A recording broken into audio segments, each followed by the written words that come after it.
angkat kepala. Bapa yang bersemai dalam kerajaan surga, yang boleh kami kenali dalam nama Tuhan Yesus Kristus. Tiada kata yang manis selain ucapan syukur kepada Engkau buat kasih-Mu yang begitu limpah. Kami sudah merasakan kebaikan Engkau, cinta-Mu yang sedemikian rupa, bahwa kami masih bisa bernapas, kami bisa hidup, dan kami boleh bangun dan tubuh yang sehat. Kami utamakan di atas segala-galanya, mengadakan mesbah keluarga, mesbah pribadi. Kami boleh naikkan pujian penyembahan, kami boleh naikkan doa syafaat. Lebih pada kami rindu untuk mendengarkan firman-Mu. Roh Kudus, urapi kami, urapi hamba-Mu, melembutkan hati kami, sehingga butir firman-Mu menjadi berkat buat kami. Haleluya. Amin. Shalom. Pagi. Mari sama-sama kita akan membaca Zakaria pasal 13 ayat pertama sampai ayat yang ke-9.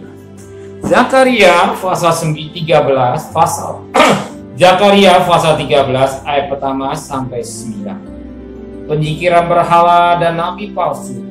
Pada waktu itu akan terbuka satu sumber bagi keluarga Daud dan bagi penduduk Yerusalem untuk membasuh dosa dan kecemaran.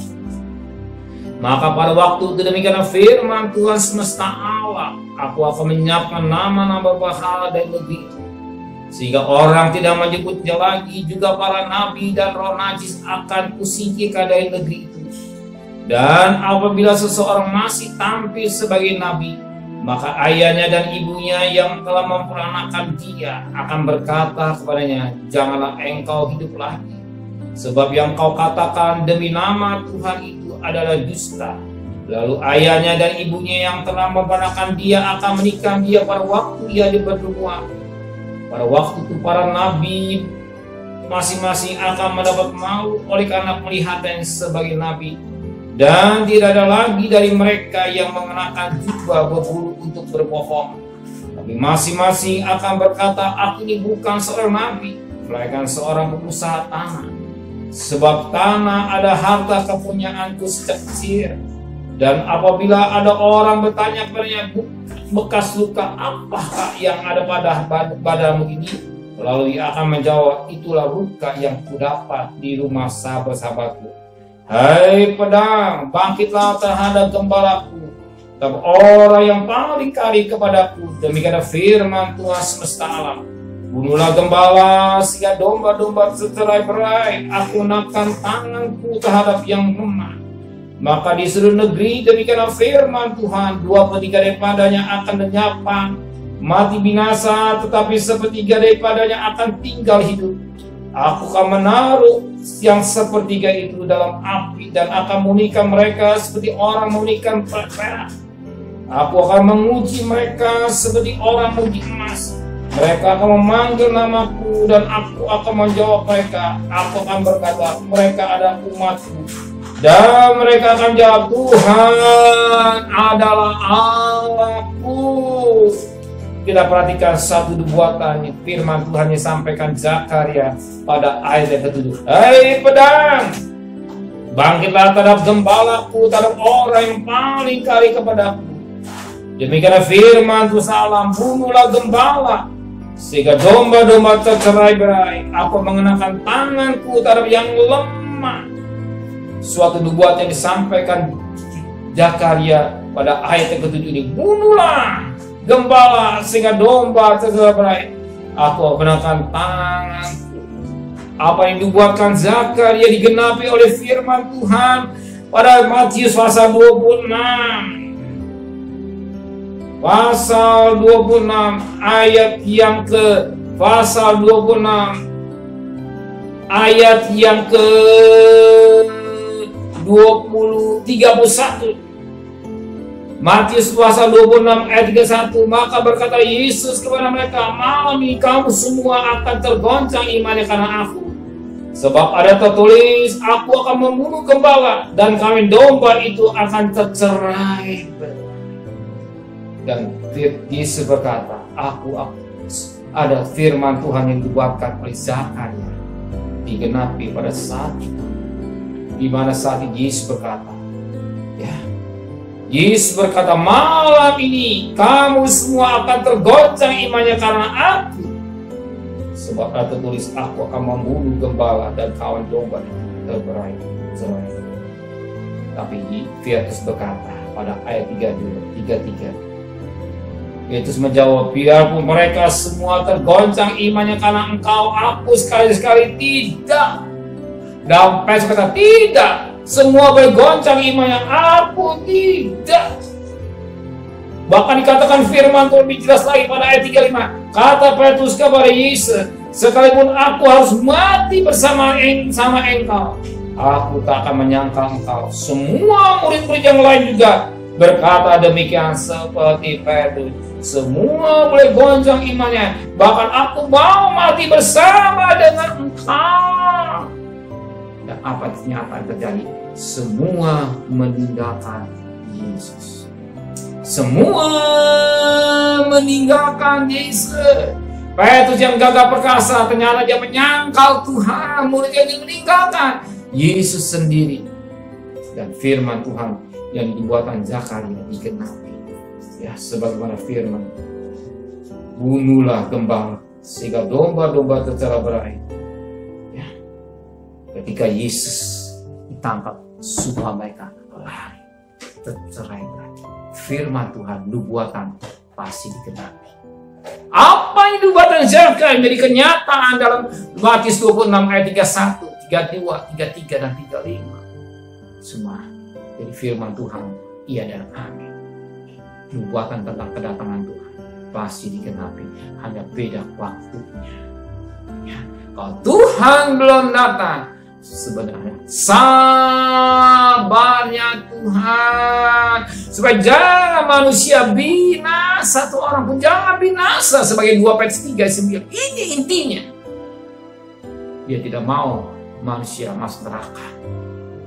Neraka bukan buat manusia, tapi buat iblis dan malaikat-malaikatnya. Karena kasih sampai hari ini belum datang, kasih sabarnya dia. Dan kita siapkan diri dalam kesabaran dia, jangan kita bermain-main dosa. Ya, Petrus yang gagal berkata, semua bergoncang iman, aku tidak. Kita menghadapi masa sering manusia. Ketika pada persoalan hidupnya dihadapi apa saat pandemi, banyak orang perusahaan, banyak usaha goncang, banyak usaha bangkrut, banyak problem yang dihadapi oleh anak-anak Tuhan pada saat ini. Ingat, saat ini banyak anak-anak Tuhan mengalami goncang imannya. Apakah Tuhan masih ada? Apakah Tuhan masih hidup? Apakah Tuhan bisa menolong saya? Kalau Tuhan bisa menolong, kenapa harus kena COVID? Kenapa usaha saya bangkrut? Kenapa saya masalah? Berapa banyak anak-anak Tuhan hari ini goncang iman, ya, goncang iman menghadapi masalah itu. Ya, memang diizinkan Tuhan goncang, sebab Tuhan firman Tuhan katakan, satu ketika bukan bumi digoncangkan, langit juga akan digoncangkan. Adakah kita iman kita kuat dalam menghadapi tantangan hidup ini? Jakarta, maka kita harus kuat dalam menghadapi hidup. Justru melalui peristiwa-peristiwa ini untuk apa? Supaya kita kuat. Kalau selama senang, selama tidak ada goncangan, selama tidak ada masalah, ya tidak tenang. Justru ada masalah membuat kita iman kita semakin kuat. Melalui persoalan supaya kita dilatih oleh Tuhan. Ingat, dilatih oleh Tuhan supaya kita mampu bisa berperang. Sebagaimana firman Tuhan juga berkata dalam Hakim-Hakim pasal 6. Pasal 6 ayat selanjutnya pertama, semuanya tinggalkan oleh Tuhan untuk dilatih berperang. Untuk dilatih berperang. Intinya untuk dilatih berperang. Bukan Tuhan tinggalkan, dilatih. Namanya dilatih. Ya, dilatih. Sebagaimana Hakim-Hakim pasal 3 ayat 1. Bila bangsa-bangsa dibiarkan Tuhan untuk tinggal mencobai orang Israel dengan perantara bangsa Kanaan ini, yakni supaya orang Israel yang tidak mengenal perang, maksudnya hanya supaya keturun-turunannya Israel yang tidak mengenal perang, yang sudah dilatih berperang oleh Tuhan. peristiwa-peristiwa yang terjadi saat ini tidak lain latihan saudara. Ya, Tuhan izinkan perusahaan saudara, masalah saudara, mobil saudara, bisnis saudara seperti goncang, dilatih supaya saudara bisa menang. Ingat Hakim pasal 3 ayat pertama sampai ayat 5, supaya dilatih, ya, berlatih berperang. Sebab dunia dan sisinya kita akan tinggalkan. Ya, kalau Petrus bisa goncang imannya ketika Yesus tangkap, ya, peristiwa ini menunjukkan mencirikan mata orang. Dunia ini bukan Firdaus, dunia penuh dengan tangisan dan air mata. Ketika menghadapi masalah, kita mampu,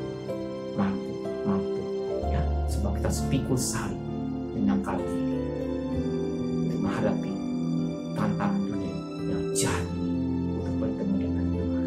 Saudara siap? Semua diajarkan Tuhan untuk melatih hidup saudara. Satu perkara, Tuhan tidak tinggalkan hidup saudara. Amin. Satu perkara, Tuhan tidak akan memalukan saudara. Dia siap menolong saudara. Tuhan memberkati kita semua. Amin. Benar Bapa di surga, kalau Petrus goncang menghadapi tantangan ketika Engkau dimakan, begitu juga ketika ada datangan menjelang kedatangan Tuhan, ada goncang-goncangan yang akan terjadi. Bukan saja bumi digoncangkan, tapi langit akan digoncangkan. Biar melalui peristiwa ini tidak itu melatih iman kami, supaya kami menjadi anak-anak yang dewasa rohani, bagikan mempelai wanita, gadis-gadis yang siap bertemu dengan Engkau di Allah. Terima kasih Bapa di surga.